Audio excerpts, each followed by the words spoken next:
على رسوله الكريم أما بعد بسم الله الرحمن الرحيم 21 عن أبي المنذر أبي بن كعب رضي الله عنه قال كان رجل لا أعلم رجلا أبعد من المسجد منه وكان لا تخطئه صلاة فقيل له أو فقلت له لو اشتريت حمارا تركبه في الظلماء وفي الرمضاء فقال ما يسرني أن منزلي إلى جنب المسجد إني أريد أن يكتب لي ممشاي إلى المسجد ورجوعي إذا رجعت إلى أهلي فقال رسول الله صلى الله عليه وسلم قد جمع الله لك ذلك كله رواه مسلم وفي رواية إن لك ما احتسبت۔ میرے معزز سامعین و ناظرین اکرام، آج کے اس درس حدیث میں حدیث کی کتاب ریاض الصالحین کے باب فی بیان کثرت طرق الخیر کی حدیث نمبر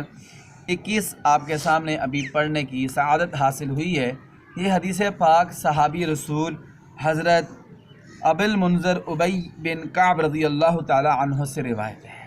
ابی بن کعب رضی اللہ تعالی عنہ وہ صحابی ہیں جو سید القراء، سید المسلمین، سید الانصار کے القاب سے نوازے جاتے تھے، اور حضرت ابی بن کعب رضی اللہ تعالی عنہ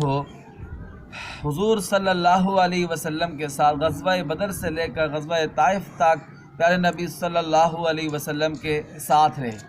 ہر مارکے میں۔ اور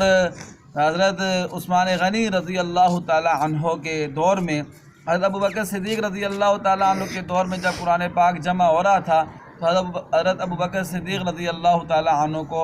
نے انہوں کو بھی ذمہ داری سپرد کی کہ آپ بھی قرآن پاک جمع کرنے والوں میں شامل ہو جائیں۔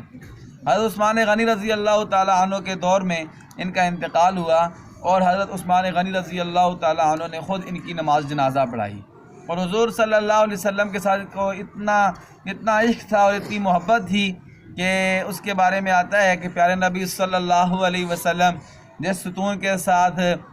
ٹیک لگا کر خطبہ دیا کرتے تھے مسجد نبوی میں، استوانہ حنانہ، اس کو انہوں نے جب مسجد نبوی سے اس کو اٹھا دیا گیا تو انہوں نے اپنے گھر میں بطور تبرک کے رکھ لیا، اور اتنے عرصے تک رکھا حتیٰ کہ اس کو جب دیمک لگنا شروع ہو گئی تو پھر انہوں نے اس کو اپنے گھر سے نکالا۔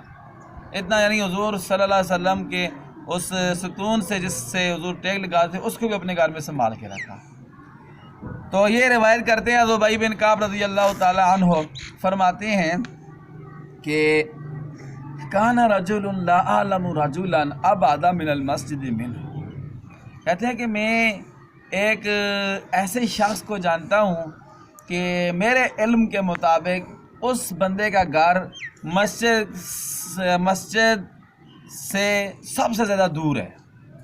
مسجد سے سب سے زیادہ دور ہے۔ جیسے ہمارے بابا جی ہمارے پکے نمازیوں میں سے ہیں، امام میں سے جتنے ہمارے روز روٹین کے نمازی ہیں، ٹھیک ہے، ان میں سے سب سے زیادہ گھر ان کا دور ہے۔ تو یہ حضرت ابی بن کعب فرماتے تھے کہ اس بندے کا گھر سب سے زیادہ دور تھا،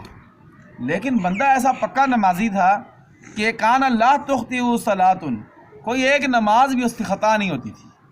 کوئی ایک جماعت بھی اس سے نہیں رہتی، پنج گانا نماز اہتمام کے ساتھ، گھر بھی سب سے دور اور نماز بھی کوئی نہیں رہتی تھی۔ ایک دفعہ مجھے خیال آیا، میں نے اس بندے کو کہا کہ لو اشتریت حمارا ترکبہ فی الظلماء وفی الرمضاء، سخت تپتی دوپہریں بھی آتی ہیں اور اندھیری راتیں بھی آتی ہیں، تو ایسا کیوں نہیں کرتا ہے، کوئی سواری ہے خرید لے، تو سواری پر بیٹھ کر آ جائے گا، اتنا دور تیرا گھر ہے، تو وہاں سے کوئی اس وقت سواریاں ہوتی تھیں، گدھا، گھوڑا، خچر، انہوں نے کہا کہ کوئی گدھا خرید لو بطور سواری کے، اس پر بیٹھ کے آ جائے کرو، پھر چلے جائے گا، تمہارا گھر بہت دور ہے۔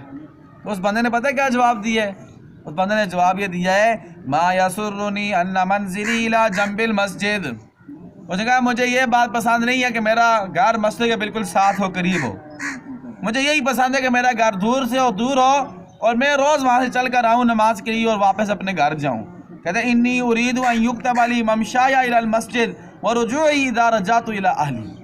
کہتے ہیں میری نیت یہ ہے میں جب گھر سے چل کے مسجد کے لیے آؤں تو میرے نیکیوں والے پڑھنے میں میرے وہ قدم بھی لکھے جائیں، اور جب مسجد سے نماز پڑھ کے میں گھر والوں کی طرف جاؤں، گھر کی طرف، تو جاتے ہوئے میرے جتنے قدم اٹھائے ہیں وہ بھی اللہ تعالیٰ اس پر ہی میری نیکیاں لکھی ہر قدم پر، مجھے یہ پسند ہے۔ تو جب پیارے نبی صلی اللہ علیہ وسلم کو یہ بات پہنچی تو اللہ کے پیارے نبی صلی اللہ علیہ وسلم نے ارشاد فرمایا قد جمع اللہ لک ذلک کلہ، کہ اے شخص تو نے تو ساری نیکیاں اپنے لیے جمع کر لی، اللہ تعالیٰ نے قد جمع اللہ لک ذلک کلہ، یہ سارا ثواب اللہ تعالیٰ نے تیرے لیے جمع کر دی۔ تو تو نے کہا نا تیری نیت یہ تھی کہ میں گھر سے چل کر آؤں تو ہر قدم پر مجھے نیکی ملے، مسجد سے واپس گھر جاؤں تو پھر بھی ہر قدم پر مجھے اجر اور ثواب ملے، تو حضور نے فرمایا اللہ تعالیٰ نے یہ سارا ثواب تمہیں عطا فرما دیا۔ اور ایک دوسری روایت میں آتا ہے حضور نے فرمایا ان لک ما احتسبت، جو تو نے نیت کی ہے وہ تمہیں مل گئی ہے، تو نے نیت کی اجر اور ثواب کی تو وہ اللہ تعالیٰ نے تمہیں عطا کر دیا ہے۔ تو اس حدیث پاک سے مجھے اور آپ کو کیا سبق ملتا ہے؟ ہمیں یہ سبق ملتا ہے ہمارا گھر جدھر بھی ہو، مسجد قریب ہو یا دور ہو، قریب ہو تو اللہ کا شکر ادا کرے قریب ہے تاکہ بندہ جلدی مسجد میں پہنچ آتا ہے، قریب ہو تو پھر بھی ہم مسجد میں آئیں، اگر ہمارا گھر دور ہے تو دور سے بھی ہم کوشش کریں کہ آ کر جماعت کے ساتھ مسجد میں نماز ادا کریں تاکہ اللہ تعالی ہمیں بھی اس صحابی کے ساتھ قیامت والے دن جنت میں اللہ تعالی ہمیں ان کے ساتھ جمع فرمائے۔ وآخر دعوانا الحمدللہ رب العالمین۔